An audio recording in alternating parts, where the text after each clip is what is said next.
Yang pertama Bang, terkait analisa pekerjaan dan jabatan. Bagaimana perusahaan melakukan analisis pekerjaan dan jabatan untuk memastikan kecocokan antara tugas dan kualifikasi karyawan? Oh, boleh diulang nih tentang Analisis pekerjaan dan jabatan. pekerjaan jabatan. Oh, jadi biasanya di sini kan waktu pertama masuk, waktu penerimaan karyawan kan dibuka posisi lowongan-lowongan. Jadi terus nanti yang si pelamar kan mencocokkan dengan sesuai dengan kualifikasinya kan. Jadi di sini betul-betul jadi antara tugas setelah diterima nanti si karyawan yang sudah diterima tersebut itu ditempatkan sesuai dengan bidang apa yang dilamarnya kan. Jadi kadang-kadang maksudnya walaupun misalnya dibutuhkan misalnya di bagian accounting, tetapi dia misalnya backgroundnya itu pendidikannya misalnya S1 pertanian, itu nggak apa-apa selagi dia mempunyai kemampuan untuk melakukan pekerjaan tersebut, melaksanakan jabatan tersebut. Jadi tetap diberikannya, maksudnya tidak menutup kemungkinan misalnya untuk suatu jabatan harus kualifikasinya harus seperti ini itu kalau di sini tidak terlalu mendasar seperti itu ya. Jadi untuk semua jurusan bisa menempati jabatan-jabatan yang ditawarkan di perusahaan ini. Maksudnya bisa maksudnya lebih spesifik analisis maksudnya kalau gambaran dari saya kan seperti itu. Kalau dari adik maksudnya ingin seperti apa itu maksudnya? Kecocokan misalnya dia tamatan SMK mesin, gitu. jadi tempatkan di bagian mesin. Oh gitu. Oh cuma kalau memang khusus buat mekanik, kita kan juga ada mekanik, itu memang harus sesuai seperti misalnya untuk pendidikannya yang paling bawah itu kan setara STM, SMK di jurusan otomotif lah ya. Ataupun kalau misalnya kalau kuliah itu sesuai dengan jurusannya di teknik mesin gitu. Tetapi kalau misalnya untuk bidang-bidang lain seperti bagian gudang atau bagian keuangan, itu kadang-kadang dari semua jurusan itu diterima.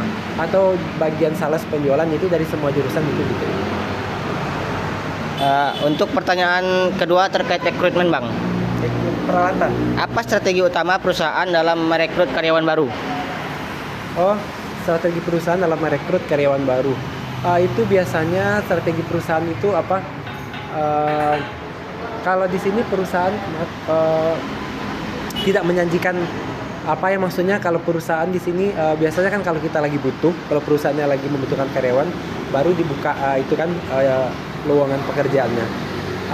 Terus kalau strateginya biasanya kita langsung memuat lowongan pekerjaan tersebut di media-media sosial ya. Biasanya kan di media cetak kalau di koran kalau zaman-zaman sebelumnya kan. Jadi sekarang karena zaman udah maju juga, jadi biasanya lewat media sosial. Biasanya kita perusahaan juga punya akun medsosnya, ada Instagram, ada Facebook, ada TikTok, YouTube juga ada. Cuma kalau mungkin untuk untuk memuat lowongan pekerjaan itu biasanya di Instagram atau Facebook dan TikTok.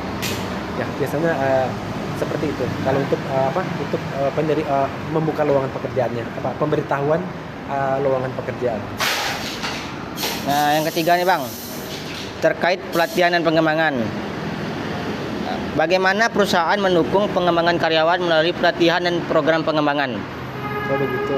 Jadi untuk beberapa posisi ya seperti sales dan mekanik, itu biasanya perusahaan terus mengasah kemampuan mereka ya, terus meningkatkan kemampuan mereka. Biasanya kalau sales itu setiap tahun itu biasanya ada pertemuan tahunan dengan orang pabrik. Jadi kinerja sales itu dinilai gitu ya. Jadi perusahaan menilai kinerja sales, kemudian sales yang mempunyai kinerja yang bagus, juga mungkin dari prestasi pekerjaan yang bagus, itu bisa dilihat dari misalnya penjualannya bagus ya. Itu biasanya dikirim ke pabrik, itu biasanya untuk pertemuan tahunan. Jadi semua kita kan skopnya kan seluruh Indonesia. Jadi kebetulan kita di sini kan main dealer ban FDR cabang Sumatera Barat. Jadi tiap-tiap cabang itu biasanya setiap tahun mengirim sales-sales terbaik. Jadi di sana nanti mungkin diadakan semacam pelatihan untuk pengembangan wawasan, juga pengasahan kemampuan sebagai sales mereka itu diuji kembali di situ ya. Terus juga kalau mekanik itu biasanya juga diadakan itu semacam pelatihan-pelatihan teknis terkait seperti mekanik mungkin di bidang mesin gitu ya. Jadi juga dikirim ke pabrik itu untuk pengembangan kemampuan mereka sebagai mekanik untuk tahap yang lebih lanjut lagi gitu. Siap. Tuh, entarang lagi bang.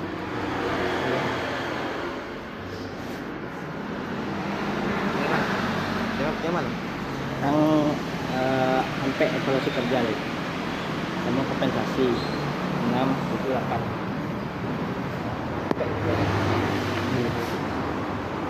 Oke, pertanyaan selanjutnya Bang tentang evaluasi kinerja. Evaluasi Kinerja. Apa metode terbaik untuk mengukur produktivitas karyawan? untuk mengukur Produktivitas produktivitas Ya. karyawan. Biasanya itu yang pertama sekali dari segi disiplin waktu ya, disiplin jam masuk kerja. Jadi perusahaan sangat menerapkan sangat menilai yang paling mendasar sekali yang dinilai oleh perusahaan di sini adalah disiplin dalam hal jam masuk kerja, ketepatan waktu masuk kerja. Jadi diusahakan disiplinnya itu pengukuran produktivitasnya itu terutama sekali dinilai dari disiplin karyawan. Terutama itu jam kerja. Kemudian juga dilihat dari kinerjanya. Jadi apakah seperti sales itu dilihat dari segi penjualannya juga kan, atau dari segi mekanik juga mereka dilihat dari maksudnya dari hasil pemasangan ban, terus juga mungkin juga dari segi kecepatan mereka bekerja.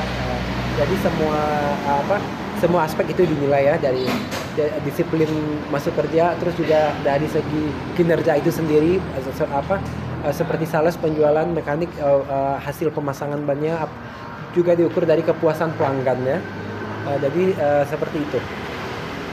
Selanjutnya Bang, bagaimana mengatasi tantangan dalam mengevaluasi kinerja tim? Dalam mengatasi Tantangan dalam mengevaluasi kinerja tim. tantangan dalam mengevaluasi kinerja tim.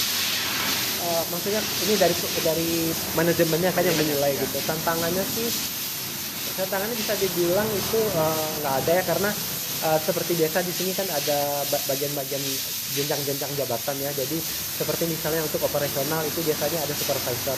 Jadi supervisor itu maksudnya dalam sehari itu mereka juga langsung turun ke lapangan melihat kondisi dan melihat kinerja dari masing-masing karyawan.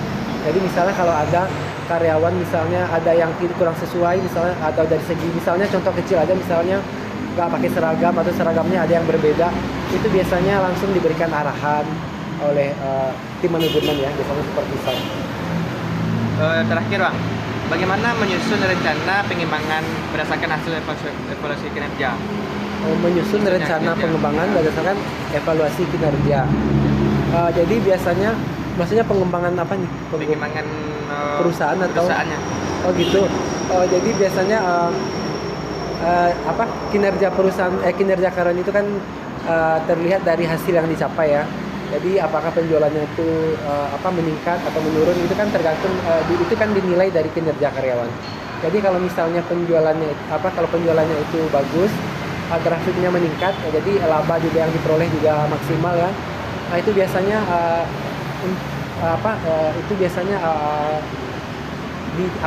dari manajemen itu mungkin lebih, kalau untuk karyawan misalnya bisa diberikan berupa kompensasi, misalnya berupa penambahan insentif. Jadi juga dibuat program-program baru, misalnya kalau hasilnya lebih bagus lagi daripada yang ini, nanti mungkin insentifnya lebih besar lagi. Jadi biasanya itu pengembangan yang dilakukan untuk memacu produktivitas karyawan ya, biasanya seperti itu. Juga mungkin lebih gencar lagi mungkin untuk memasarkan produknya begitu. Jadi dengan penambahan bonus seperti itulah. Selanjutnya kawan. Ya, masih ada lagi. Kan. Oke. Nanti bisa di ini aja ya, di edit aja ya. Yang mana? Ini terlalu panjang. Nanti yang utama. Yang 5 mau. Bagaimana? Iya kan? Dari bagaimana Bang? Dakean mic-nya ya. Oke. Ya Bang. Iya. Pertanyaan selanjutnya ya Bang. Iya. Bagaimana cara menentukan gaji yang wajar untuk posisi tertentu dalam instruksi ini? Oh, untuk menentukan gaji. Ya. Jadi biasanya waktu masuk di sini ya. Ya. Jadi itu biasanya perusahaan sudah mengarahkan, maksudnya sudah memberitahu mungkin untuk jangka waktu. Biasanya kita tuh kalau pertama-tama masuk itu dinamakan dengan masa training dulu. Jadi selama masa training ditentukan berapa lama. Terus juga untuk penggajiannya sebesar udah dibilangin ya. Penggajiannya juga udah disebutkan sebesar apa. Nanti seiring dengan lamanya bekerja, jadi nanti itu penggajiannya itu nanti disesuaikan. Tapi biasanya itu tidak lama setelah training itu langsung itu penggajiannya disesuaikan dengan UMR. Kan UMR sekarang cuma sebelum UMR itu harus menjalani masa training dulu. Tentu penggajiannya belum sebesar UMR. Nanti kalau udah selesai training dilihat juga misalnya selalu disiplin, tidak ada pelanggaran selama masa training, nanti baru bisa dinaikkan statusnya sebagai karyawan yang tentunya penggajiannya sesuai dengan UMR. Wah. Cik-cik itu Bang. Ya oke Bang, kasih Bang. Iya. Nanti lagi. Dua orang lagi. Tanya lagi. Tugas kelompok ya. Iya, Bang. Iya. Kita kelompok ini, Bang. Itu Udah hidup, udah hidup. Baik, izin melanjutkan ya Bang. Gimana? Laura. 6.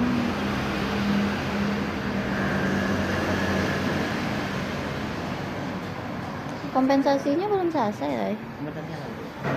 Untuk cek poin. Hah? Cek poin. Itu masih ada kan poin ABC. Lanjut sebelum. Cek pertanyaannya. Udah dulu lah. Oke. Barang saya lah. Baik. Ini untuk pertanyaan motivasi kerja ya Bang. Iya. Bagaimana perusahaan mendorong motivasi kerja karyawannya Bang? Biasanya itu perusahaan pertama sekali tentu dengan menerapkan disiplin ya, seperti jam kerja, terus juga aturan seragam. Jadi biasanya kalau misalnya karyawan itu disiplinnya tinggi, biasanya kan dalam sebulan kan dilihat ada di segi jam masuknya, terus juga dari segi tidak ada yang melanggar aturan-aturan ya. Jadi biasanya itu diberikan untuk karyawan yang disiplinnya paling bagus, itu biasanya diberikan penambahan insentif. Jadi itu sebagai cambuk buat karyawan yang lain untuk bisa meningkatkan disiplinnya juga. Selanjutnya Bang, bagaimana perusahaan mengatasi masalah motivasi kerja karyawannya? Biasanya misalnya ada karyawan yang mungkin agak malas-malasan atau gitu ya. Jadi ya biasanya perusahaan mengatasi mengatasi masalah untuk motivasi kerjanya. Ya biasanya perusahaan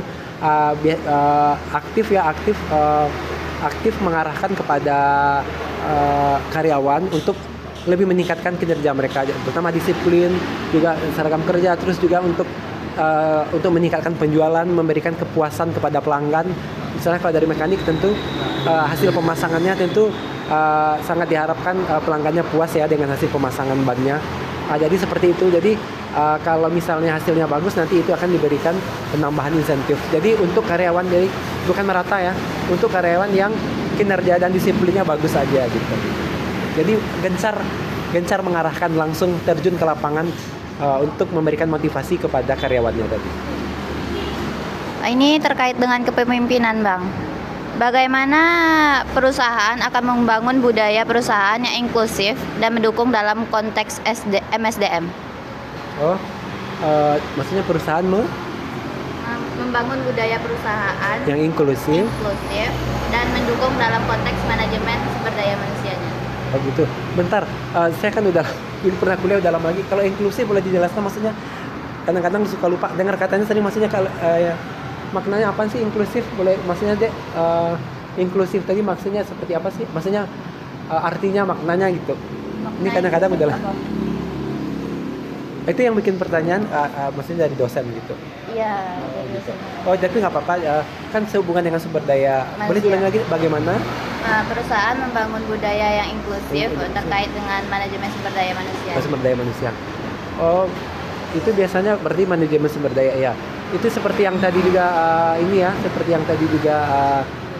saya sebutkan. Jadi kalau untuk manajemen sumber daya manusia itu betul, jadi dari pertama perekrutan karyawan, itu memang sudah diinikan ya. Untuk jabatan-jabatan yang ditawarkan itu, jadi kan begitu banyak pelamar. Jadi dari perusahaan sendiri juga ini ya, juga mensinkronkan, menyesuaikan antara jabatan yang dilamar oleh si pelamar dengan posisi yang dia lamar. Tetapi nanti seiring dengan berjalannya waktu, mungkin dilihat si karyawan ini kalau dalam perusahaan kan nanti kan aktif ya. Jadi mungkin dilihat, jadi dia juga bisa menguasai bidang lain. Bukan tidak mungkin dia juga akan ditempatkan atau dimutasikan di bidang lain tersebut. Jadi kemampuannya itu betul dimaksimalkan, nggak sebatas pada satu bidang aja, juga mungkin dia bisa menguasai bidang yang lain gitu. Itu untuk untuk bidang-bidang administratifnya. Tetapi kalau misalnya untuk bidang mekanik, itu kan memang harus yang menguasai mesin sesuai dengan jurusannya, mekanik mesin gitu ya. Selanjutnya, bagaimana perusahaan akan mengelola dan memotivasi tim manajemen sumber daya manusianya untuk mencapai tujuan perusahaan dengan efektif? Itu biasanya perusahaan langsung itu ya, seperti langsung dari kinerjanya kan yang langsung dilihat dari segi kinerja. Kemudian juga misalnya diberikan target.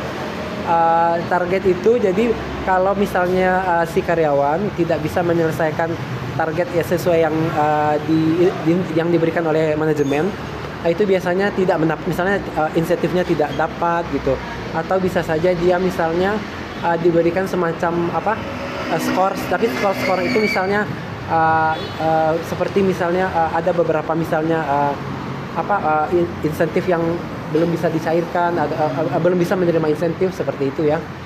Jadi misalnya, atau juga misalnya misalnya seperti itu, biasanya lari ke insentif. Jadi perusahaan itu gencar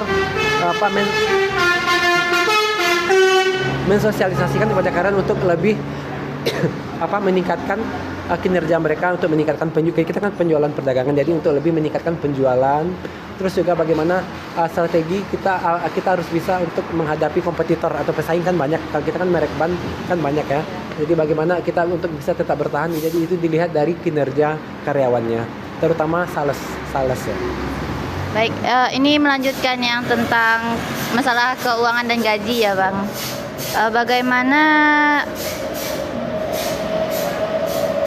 Apakah ada perbedaan antara kompensasi tunai dan manfaat tambahan dalam paket karyawannya?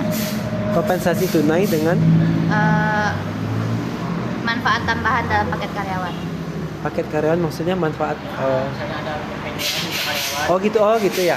Jadi di sini selain dari segi penggajian kan penggajian udah jelas ya.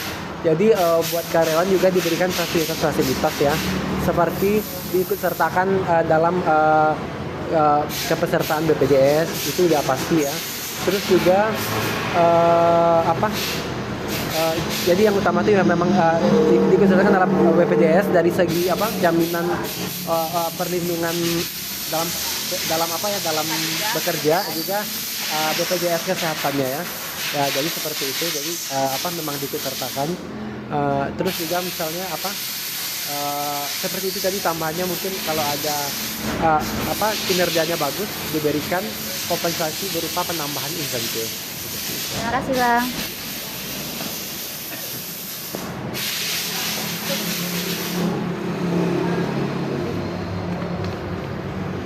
Baik, yang selanjutnya K3, keselamatan, kesehatan, dan keamanan.